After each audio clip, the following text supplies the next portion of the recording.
mesdames et messieurs les représentants de la MONUSCO du PDDRSS, messieurs le coordonnateur du mécanisme de l'accord d'Addis Abeba, le mécanisme cadre de l'accord d'Addis Abeba, messieurs les représentants des missions diplomatiques, messieurs les représentants de la RDC à l'Union africaine, distinguées personnalités et membres des communautés du Nord Kivu, Sud Kivu et Ituri, messieurs et dames les représentants de la société civile, mesdames et messieurs, à vos rangs et qualités respectives. Puis-je vous inviter à vous lever pour chanter l'hymne national.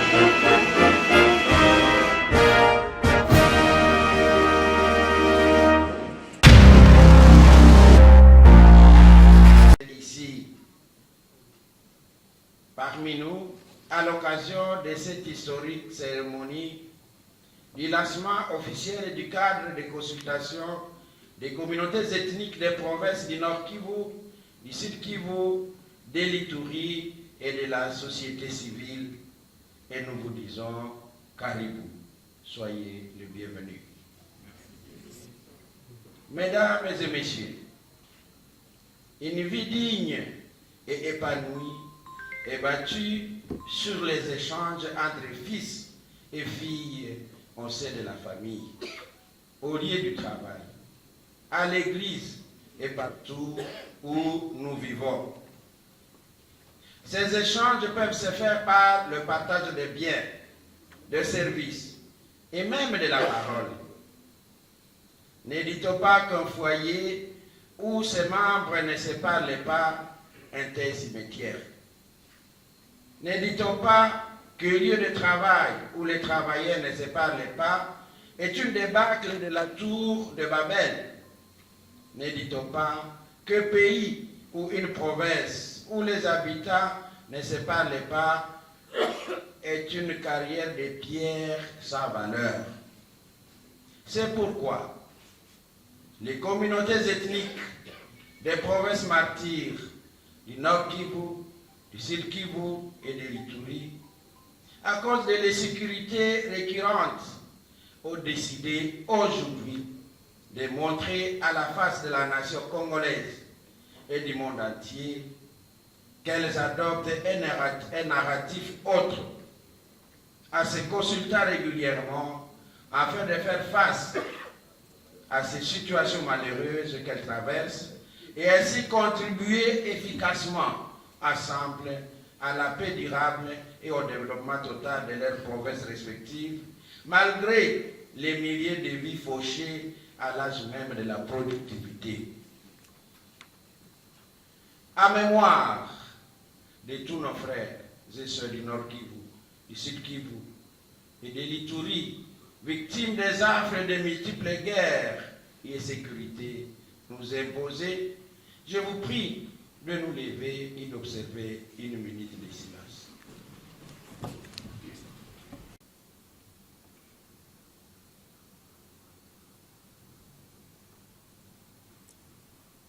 Mesdames et messieurs, distingués invités, nous sommes réunis donc en ce jour pour inaugurer une nouvelle approche de travail construite sur les consultations régulières en vue de devenir des acteurs incontournables dans la recherche des solutions aux problèmes de conflits et de sous-développement de nos provinces respectives qui regorgent autant de ressources humaines capable de production multiple et capable de contribuer efficacement au développement de notre pays. Distingués invités, cette initiative, construction de la paix et du développement par des consultations entre les communautés ethniques et la société civile, est une dynamique qui vient transformer la victime et le bourreau en acteurs de la reconstruction, de la paix et du développement. Car nous sommes convaincus que c'est par là nous sommes plus forts dans la cohésion intercommunautaire, en faisant de nos différences notre forte et inépuisable richesse. C'est par ces faibles mots, mais interpellateurs, que nous disons encore une fois, Caribou, soyez les bienvenus. Je vous remercie.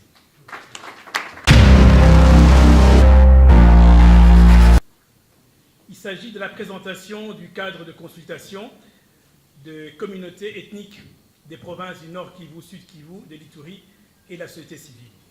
Distingués invités, mesdames et messieurs, chers frères et sœurs, la structure que nous avons l'honneur de vous présenter s'appelle en effet Cadre de consultation des communautés ethniques des provinces du Nord Kivu, du Sud Kivu, de l'Ituri et de la société civile. En sigle CCCSNI. Elle a été créée... Le micro passe. C'est bon? Allô, allô? On a un problème de micro.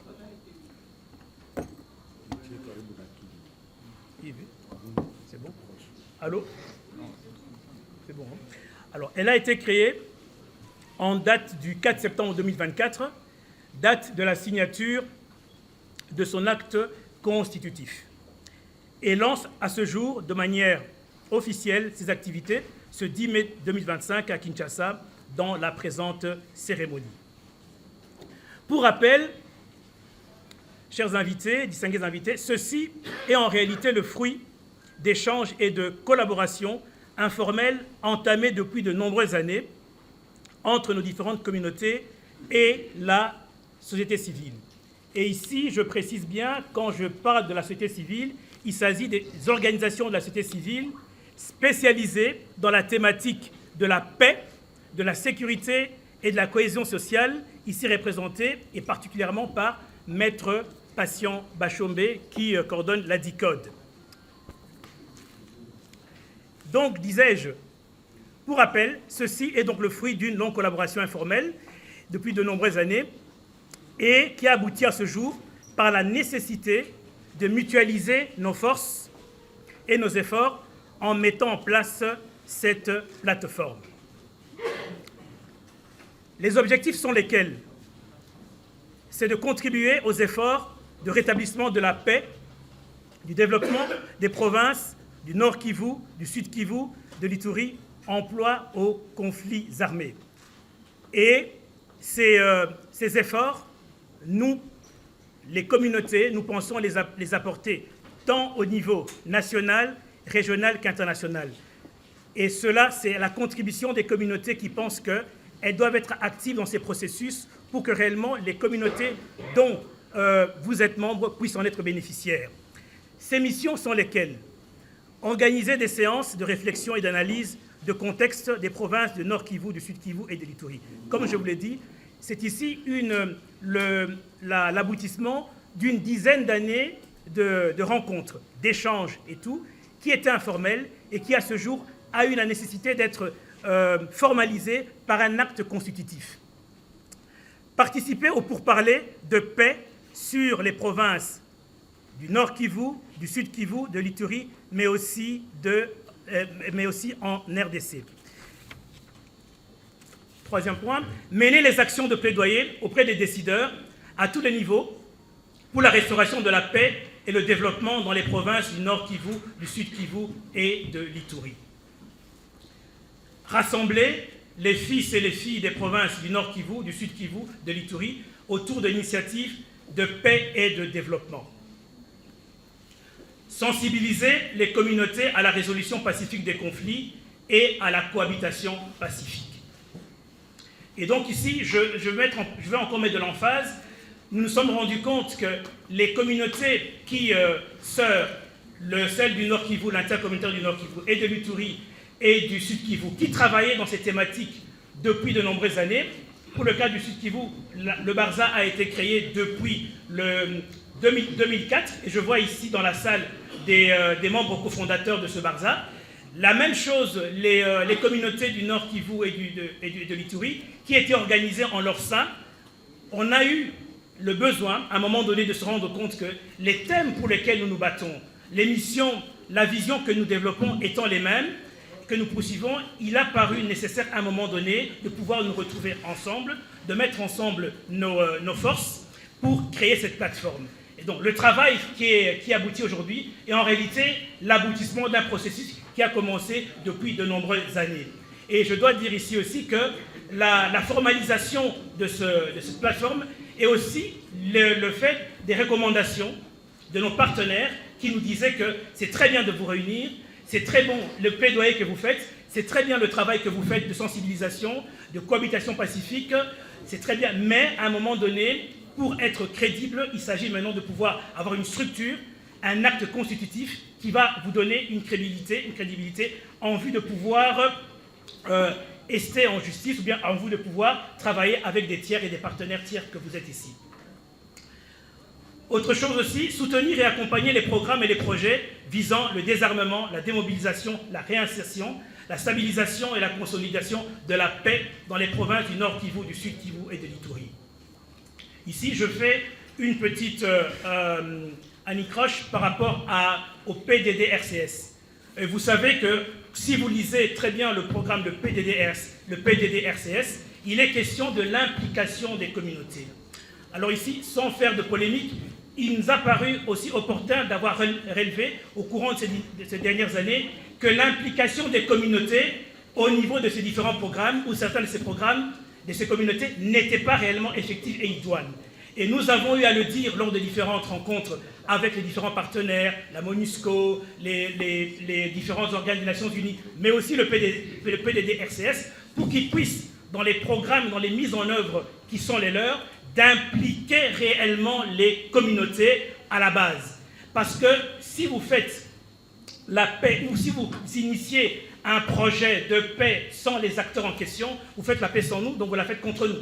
C'est ça. Donc pour nous, il est important que tous ces programmes qui sont initiés au niveau, tant au niveau du gouvernement, mais aussi au niveau des partenaires des Nations Unies, il est important d'impliquer les communautés à la base. La vision, c'est laquelle? La vision, les provinces du Nord Kivu, du Sud Kivu, de l'Ituri, pacifiées et stabilisées, c'est ça la vision, où les communautés ethniques vivent dans la cohésion en mettant en marche leurs activités de développement. Dans quelques instants, j'aurai à vous faire l'explication de ce logo, et pour nous, c'est vrai, il n'est point possible d'avoir un développement sans la paix. Donc, le point d'orgue de tout ce que nous menons, c'est pour viser non seulement la cohésion pacifique, mais aussi le développement de nos entités. J'en viens maintenant au logo, et avant de pouvoir chuter, puisqu'il m'a été demandé de faire cette présentation en prenant un temps pour expliquer le logo. Je vais donc, chère distinguée assistance, me lever et prendre mon bic comme un moilimou de l'école et pointer celui-ci vers ce logo, en espérant que tous les membres qui sont dans la salle ont une vision diurne assez idoine pour voir et comprendre ce que je veux dire. Je vais donc commencer par vous le présenter.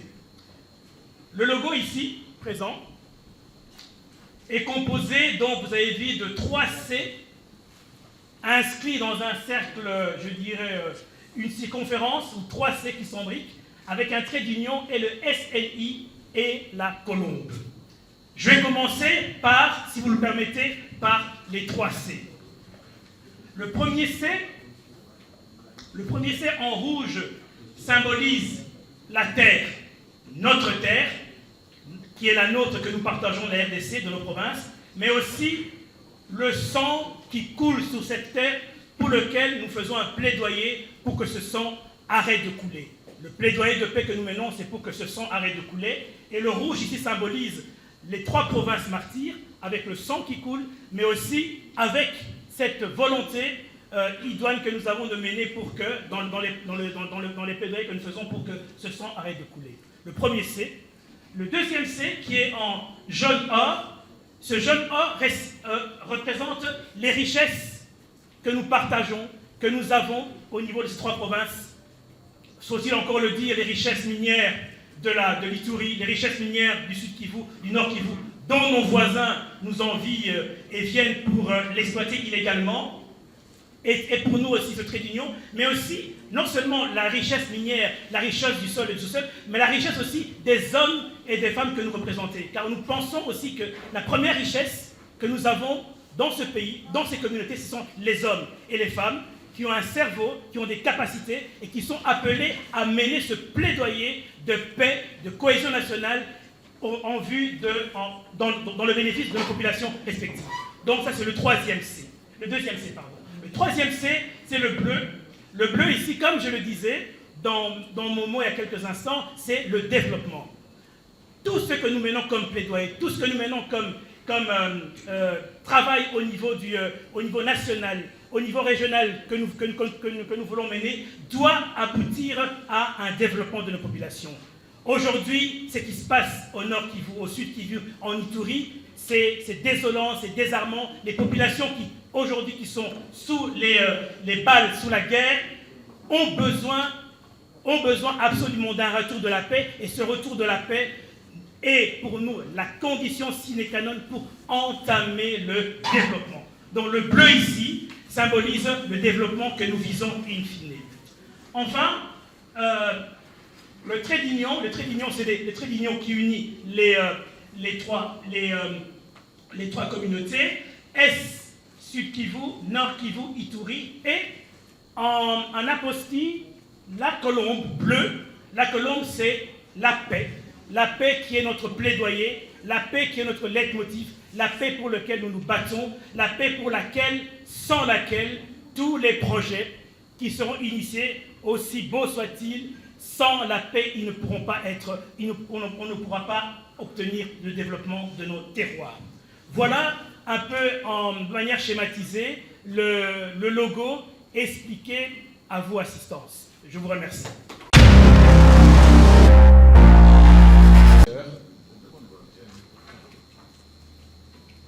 Monsieur le représentant du UCAP, de la présidence de la République, Monsieur le représentant du ministre de l'Industrie,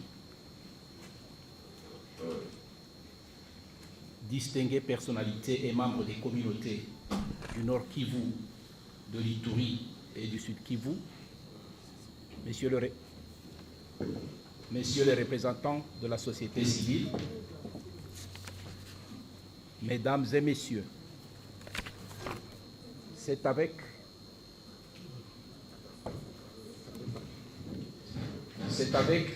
un grand honneur et un profond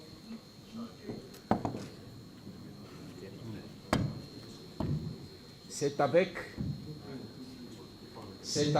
un grand honneur et un profond sentiment de responsabilité que je me tiens devant vous aujourd'hui à l'occasion de la sortie officielle du cadre de consultation des communautés ethniques du Nord Kivu, du Sud Kivu, de l'Ituri et de la société civile. Je tiens à vous remercier sincèrement pour avoir répondu présent à notre invitation. Votre présence ici témoigne de votre engagement pour la paix, la cohésion sociale et la réconciliation dans notre pays.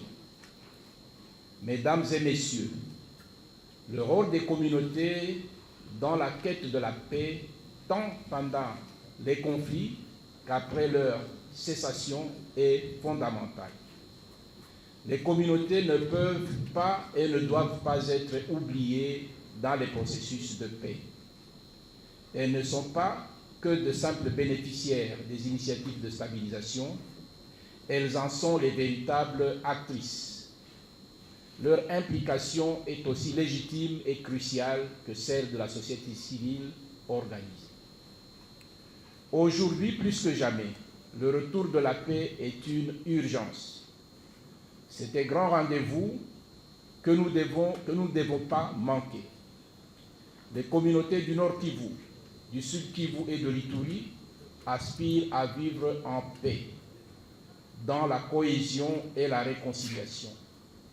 Elles veulent tourner la page des conflits, reconstruire la confiance et restaurer la dignité humaine. Cependant, nous devons reconnaître que les récents conflits liés à l'agression rwandaise et à l'activisme des groupes armés à l'Ituri ont exacerbé les tensions, ravivé des intolérances et parfois fracturé des relations entre des communautés qui cohabitaient pourtant en paix. En parallèle, les conflits fonciers demeurent une source majeure de division. S'ils ne sont pas résolus, ils risquent d'anéantir tous les efforts de stabilisation.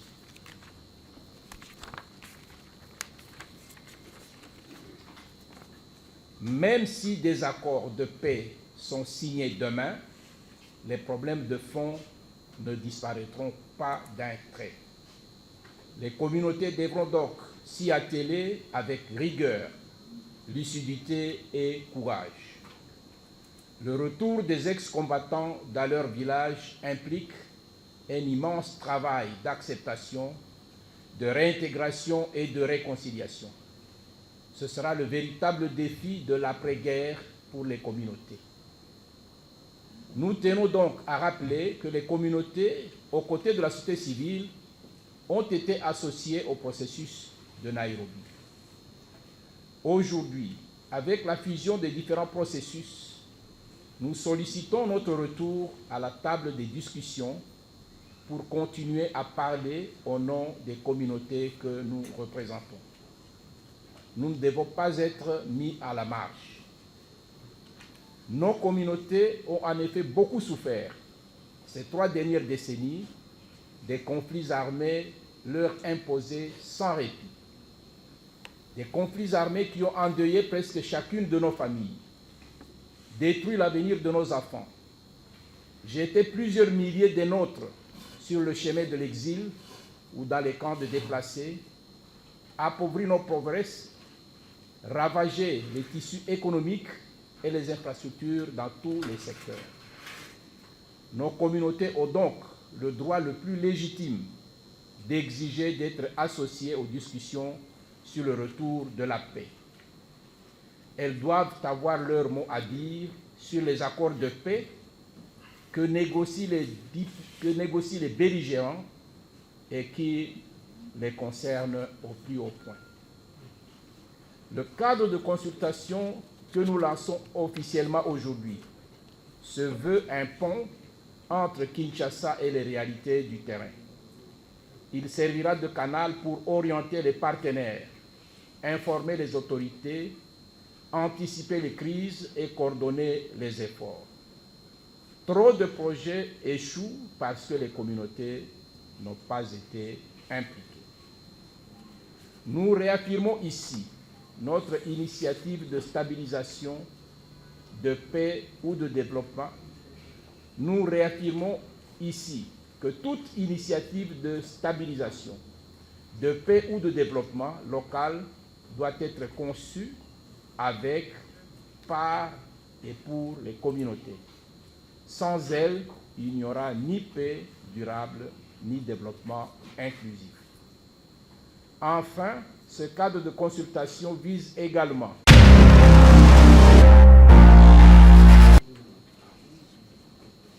chers collègues acteurs de la société civile, distingués partenaires techniques et financiers, mesdames et messieurs, à vos titres et qualités, bonjour et jambo. Je voudrais commencer ce mot en m'exprimant un peu en Swahili. Tunataka tuseme kwamba amani ina gharama. Kujenga amani inaomba gharama na inaomba kujitoa. Kuharibu amani inaweza fanyika kusiku moja ama kudakika moja, lakini kuijenga inaomba watu waingie pamoja na waijenge. Amani abaipanake. Mubiblia banasema Yesu tunjwa anapanaka amani. Yeye ndio prince de la paix. Lakini amani inalomba kuijenga. Na kama unajenga amani, unapasha kujikonsidere sawa vile architect mwenye kunajenga nyumba, anatia mapilie, anaanza kwanza kuchimba, anaweka fondation ya nguvu na anaanza kupandisha mamir na makolone ainsi de suite mpaka anajenga amani. Pourquoi ai-je commencé par m'exprimer ainsi? C'est pour dire que la paix ne s'impose pas, elle se construit à partir des communautés, avec les communautés, pour les communautés et par elles. Et dans les provinces du Nord Kivu, du Sud Kivu et de l'Ituri, nous savons très bien que les conflits ont fragilisé les tissus socio-économiques de manière profonde, en entamant même la cohésion et le vivre ensemble. Pourtant, au cœur même de cette complexité réside une force transformatrice et essentielle. Et cette force, ce sont les communautés elles-mêmes. Parce qu'elles ont prouvé leur capacité de résilience, leur savoir et leur volonté de vivre ensemble. Mais malheureusement, elles ont toujours été compromises par plusieurs défis, aussi internes que des conflits, des défis externalisés. Et dans ces contextes, la société civile, en particulier la dynamique communautaire pour la cohésion sociale et le développement, la DICODE RDC, que nous avons l'honneur de coordonner, joue un rôle de levier et de catalyseur, voire même de pont. Et notre engagement se fonde sur une forte conviction, c'est qu'aucune paix ne peut être imposée d'en haut sans adhésion active des populations locales. Je parle des communautés. Tout doit revenir sur le rôle des communautés. Je voudrais ici revenir sur le modèle d'intervention de la DICODE pour l'accompagnement des communautés, parce que la DICODE a conçu une approche spécifique fondée sur la diplomatie citoyenne, la mobilisation communautaire et le dialogue permanent entre les différents niveaux de gouvernance. Et cela, notre philosophie, c'est construire la paix de l'intérieur par l'engagement et les pouvoirs des communautés. Nous faisons des communautés des actrices à part entière et non des simples bénéficiaires. Plusieurs projets ont échoué sur terrain parce que tout simplement, les concepteurs de ce projet ont décidé délibérément de faire des communautés des bénéficiaires tout simplement et non pas des acteurs. Et à cet effet, les communautés ont joué un rôle passif au lieu de jouer un rôle actif. Cela implique un changement de paradigme. Passer du faire pour au faire avec. Il faut faire avec les communautés.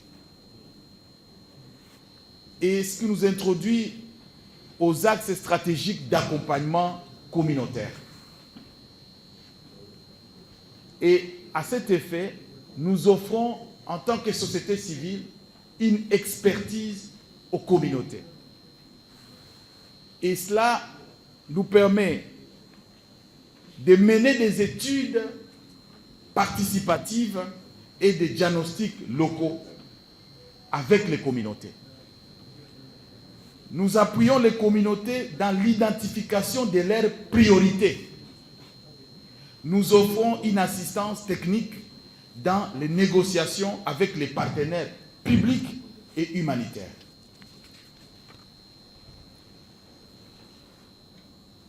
Également, nous accompagnons les communautés dans l'élaboration des projets mieux structurants.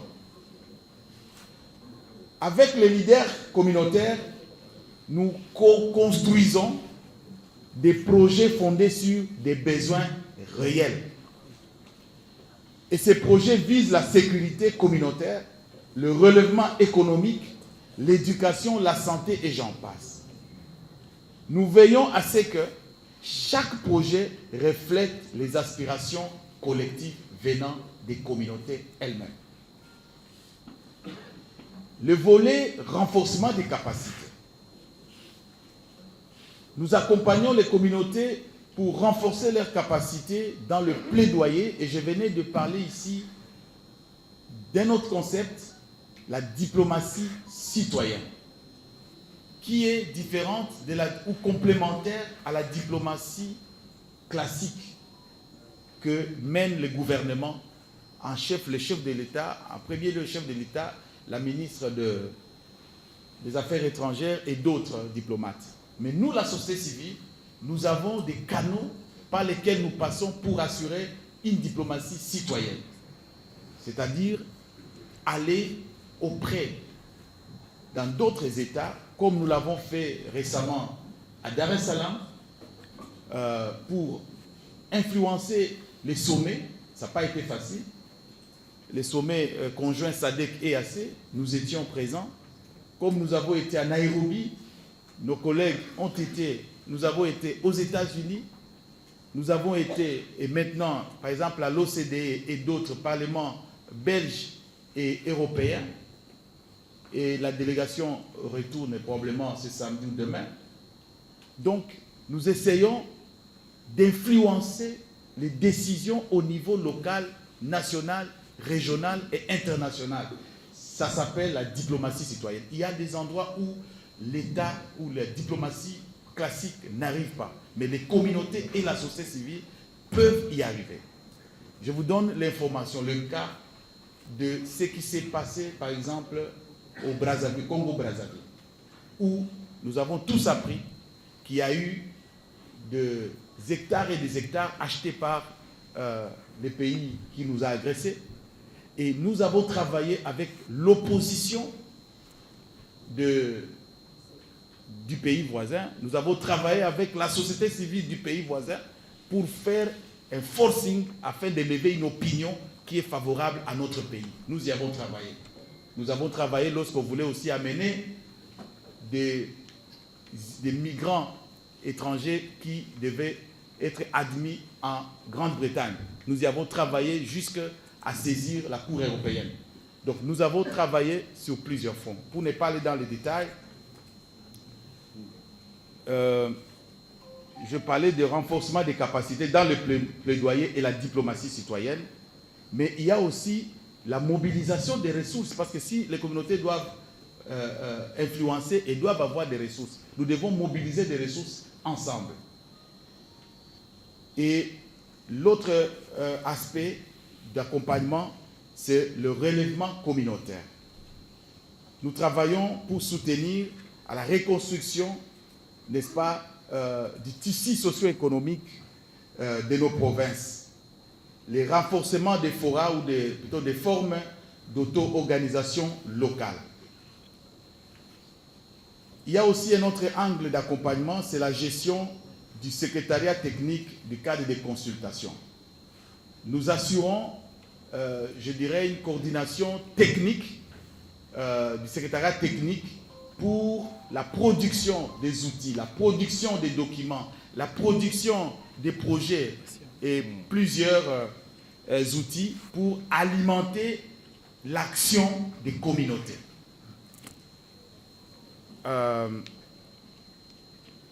Nous assurons la capitalisation des recommandations communautaires et leur traduction en les accompagnant pour des actions concrètes. Un autre axe pour finir, c'est la capacité pour les communautés de suivre, d'évaluer les politiques publiques et les programmes publics.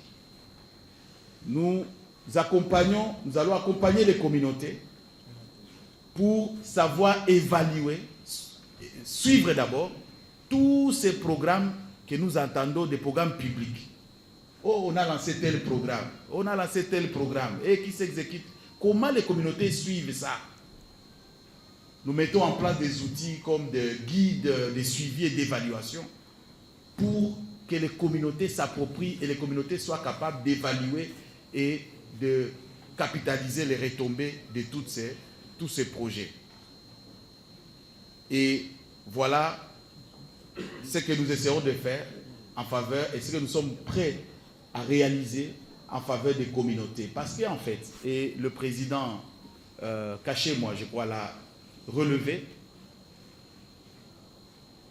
lorsque certains partenaires arrivent dans des contrées un peu plus lointaines, enfin, au fin fond de nos villages et de nos territoires, ils rencontrent des personnes et ils parlent aux gens qu'ils rencontrent sur la route et ils reviennent à Kinshasa, ils présentent des rapports qu'ils ont rencontré la communauté et ils viennent avec des listes de présence.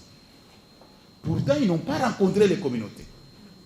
Les communautés existent et s'organisent bel et bien au niveau local, au niveau des territoires et au niveau provincial et au niveau national. Que ce soit à Ituri, que ce soit au Nord Kivu, que ce soit au Sud Kivu. Et la société civile a estimé que pour être efficace, elle doit mutualiser avec les communautés. Elle doit absolument mutualiser avec les communautés. Et je crois que c'est là que nous allons réussir. Je vous remercie.